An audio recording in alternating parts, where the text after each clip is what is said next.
She was the first person I called when my world fell apart. Every single time. When my marriage ended, I called her. When I lost my job, she was there within the hour. When the doctor gave me news I didn't know how to carry, she sat on the floor of my bathroom with me and held my hand until I stopped shaking. Her name is Nadia, my sister, my older sister. 4 years between us, a lifetime of memories, and what I believed with every part of me was an unbreakable bond. I was so certain of that bond that I never once thought to look behind it. And that certainty, that absolute, unconditional trust, is exactly what she used against me. My name is Layla. I'm 37 years old. I grew up in a close family, tight-knit in the way immigrant families often are, where loyalty isn't just a value, it's a survival tool, where you don't question your own blood, where you assume that whatever someone who loves you does, they do it for you. That belief is beautiful when it's honored. When it isn't, it becomes the most efficient weapon someone can use against you. Our father passed away 4 years ago. He was a quiet, disciplined man who had spent 40 years building something from nothing. He never talked about money, not because there wasn't any, but because he believed money was private, sacred almost. He kept everything in order, everything documented, everything prepared. And when he died, he left it all behind, in a will that was clear, fair, and witnessed, half to Nadia, half to me. That should have been the end of it. It wasn't even the beginning. In the weeks after Dad's funeral, Nadia stepped into the role she had always played so naturally, the one in charge, the organizer. She coordinated with the lawyer, handled the probate paperwork, communicated with the bank. She kept telling me, "You're still too raw. Let me carry this for now. That's what big sisters are for." And I let her. Of course I let her. Because I was grieving, and Nadia was Nadia, and Nadia had never once given me a reason not to trust her. Months passed. Every time I asked about the estate settlement, there was a new delay, a processing issue, a form that needed refiling, a hold on one of Dad's accounts that was almost resolved. I didn't push. I felt guilty even asking. And then one evening, I got a letter in the mail. Not from Nadia, not from the lawyer she had introduced me to, from a different lawyer, one I had never heard of. The letter was brief and formal. It informed me that the estate of my father had been fully settled 8 months prior, that all assets had been distributed, that my signature, apparently, appeared on the final disbursement documents. I read that letter 4 times. Then I sat down on my kitchen floor, because I had never signed anything, and I had never received a single cent. I didn't call Nadia that night. Something stopped me. A quiet, cold instinct I had never felt before when it came to her. Instead, I called the lawyer whose name was on the letter. I told him who I was. I asked him to explain what he meant by fully settled. He was careful with his words, but careful words still say things. He told me that both beneficiaries had signed off, that the estate had been closed, that the disbursement had been transferred in full to a single account, as requested in writing by both parties. As requested in writing, I repeated slowly. Yes, ma'am. A signed letter of instruction redirected the distribution to a joint account in the name of the primary beneficiary. A joint account, in her name. My hands were shaking by the time I hung up, not from anger, not yet, from something colder than anger, from the dawning, shattering realization that the story I had been told about my father's estate had been carefully constructed from the very beginning. I drove to Nadia's house the next morning. She opened the door in her robe, coffee in hand, and smiled like it was any other visit. "Layla, you should have called. I would have—" "Where is my inheritance, Nadia?" The smile didn't disappear. It just changed, became something else something I can only describe as calculated. What are you talking about? The estate isn't even settled yet. You know how long these things take? I got a letter from a lawyer named Haroon. He told me it was settled 8 months ago. He told me my signature is on the disbursement documents. Silence. She looked down at her coffee, a small, almost imperceptible calculation happening behind her eyes. Layla, you're misunderstanding something. Did you forge my signature?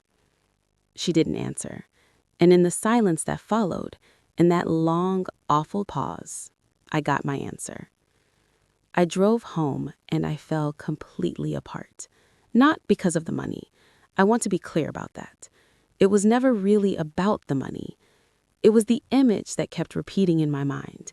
Nadia, sitting at a desk, signing my name, choosing in that moment to erase me, to look at the sister she had held in the bathroom on the worst nights of her life and decide that what she wanted was worth more than what I was owed. That is a specific kind of grief. There is no word for it that fully captures it. I spent 3 weeks barely functioning, and then, slowly, something shifted. I went to a lawyer, my own lawyer, one I found myself. I brought every document I had. I told him everything. He listened carefully, asked precise questions, and at the end of our meeting, he looked at me and said, "You have a case, a strong one."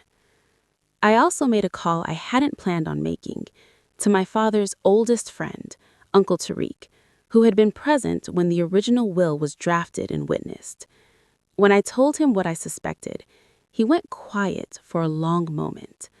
Then he said, "Layla, your father came to me 6 months before he died.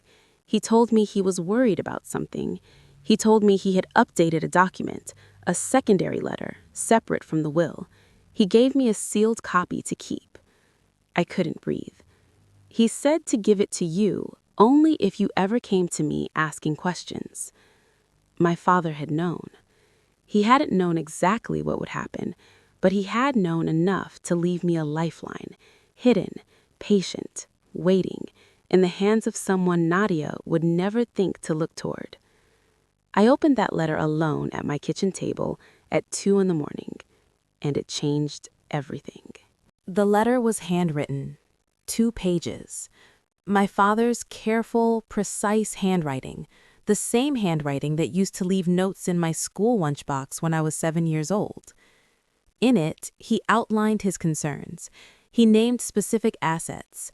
He detailed an account that he had established independently, one that Nadia had no knowledge of and no access to.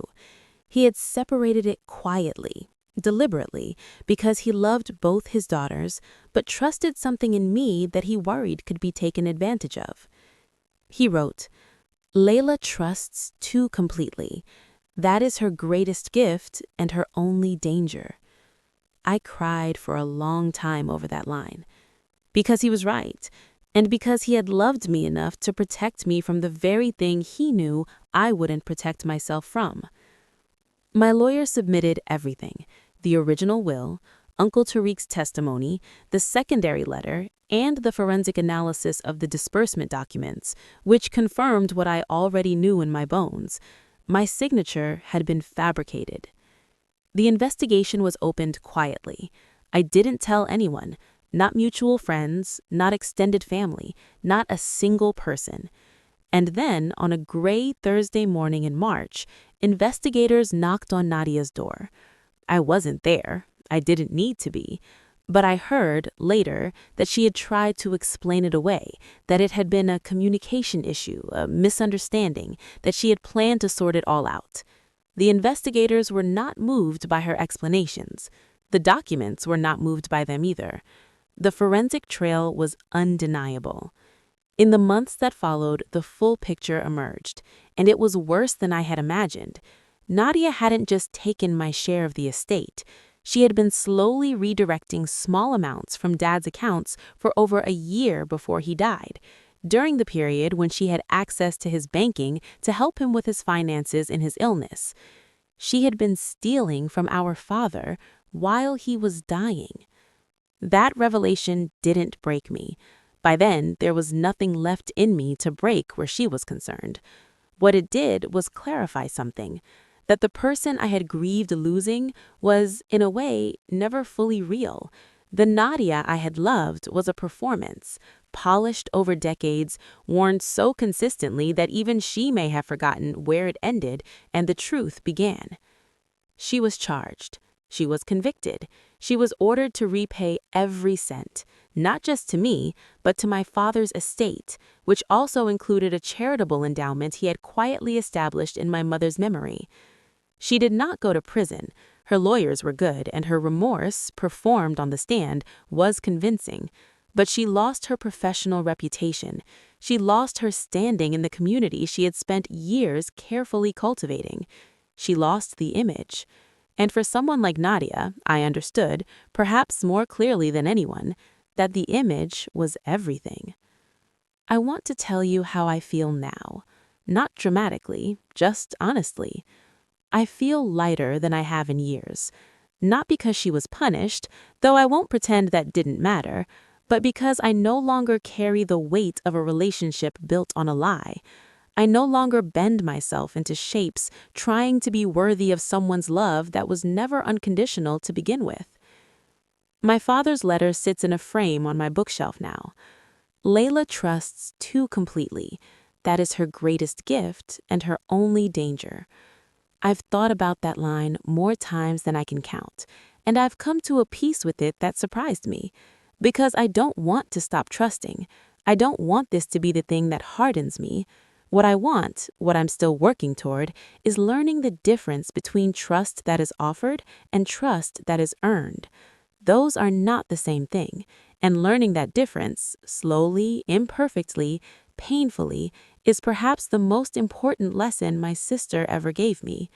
Not intentionally, but the most valuable lessons rarely come wrapped the way you'd hope. To everyone watching this who has ever had their trust used as a doorway for someone to walk in and take, I need you to hear this. Being betrayed does not mean you were foolish. It means you were human. It means you loved without conditions, and they chose to use that love as leverage instead of honoring it. That is their failure, not yours. Your open heart is not a weakness. It is the most courageous thing about you.